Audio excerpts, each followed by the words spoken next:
Grace to you and peace from God our Father and the Lord Jesus Christ. Amen. Our text for today is the gospel just read, taken from St. Luke chapter 20. This text reads a little bit like a pesky Sunday school class, doesn't it? So if there were 7 brothers, and one of them married one, and they went all the way down the line until the 7th, which one was actually married to her in the resurrection? One bride for 7 brothers.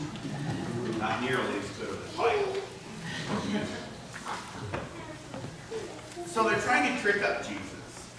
They're trying to get him caught in an obscure text and an obscure question.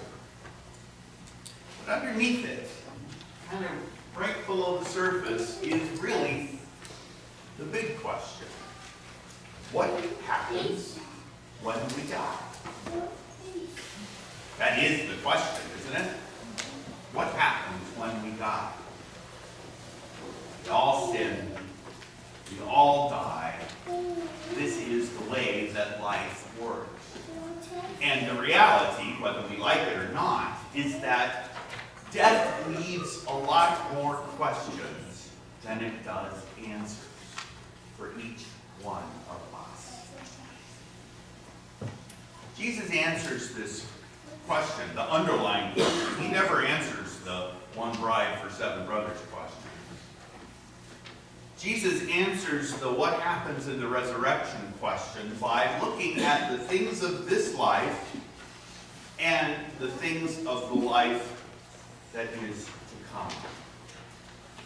In this life, here and now, we have marriage, and given in marriage, we have family, we have work, we have play. Our lives are spent in serving one another as God has served us.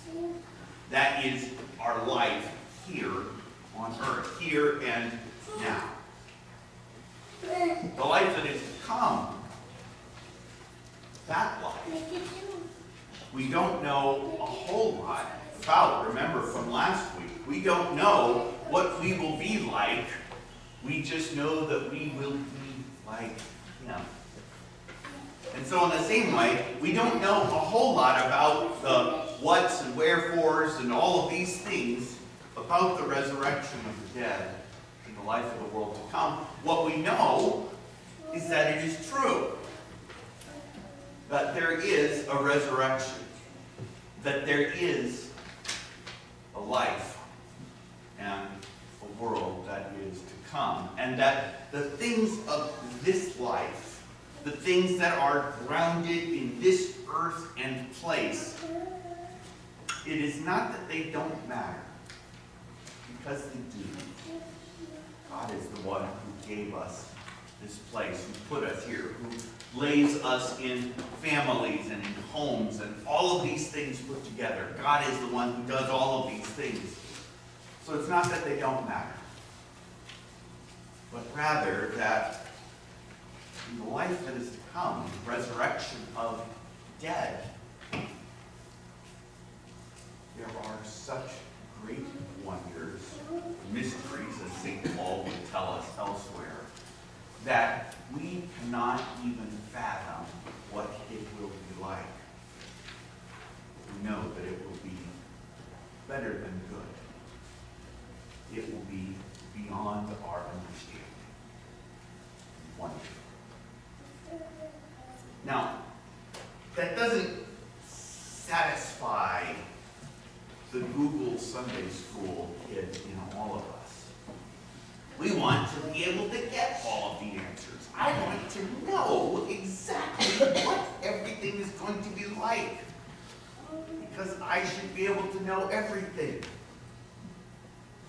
You don't. You can't.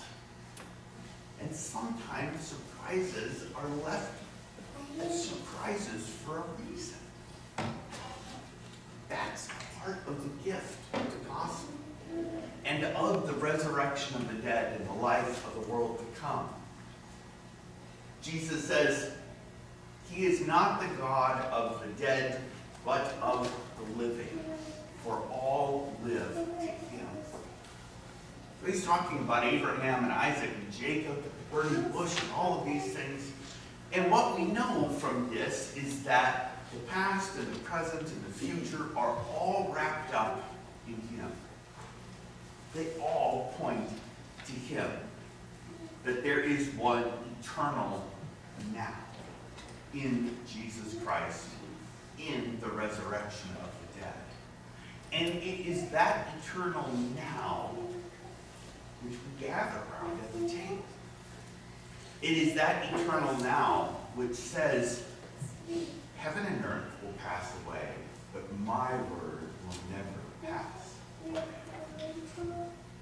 And because of that future, because of that eternal now that we have in Jesus Christ, because of that, stand firm, as St. Paul tells us in Thessalonians.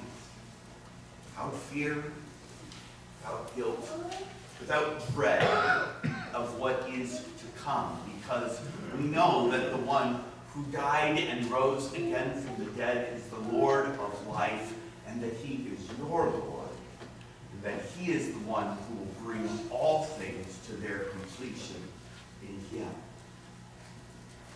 That's the hope. That's why we rejoice at the table. That is why we gather in this place. That is why you can stand firm in your life here and now and do the work that God has given you in this place, in your homes, in your work, wherever it might be, knowing that God is the God of the living, not of the dead. And that your place is firm and secure because you are in him. That's a pretty good place to be.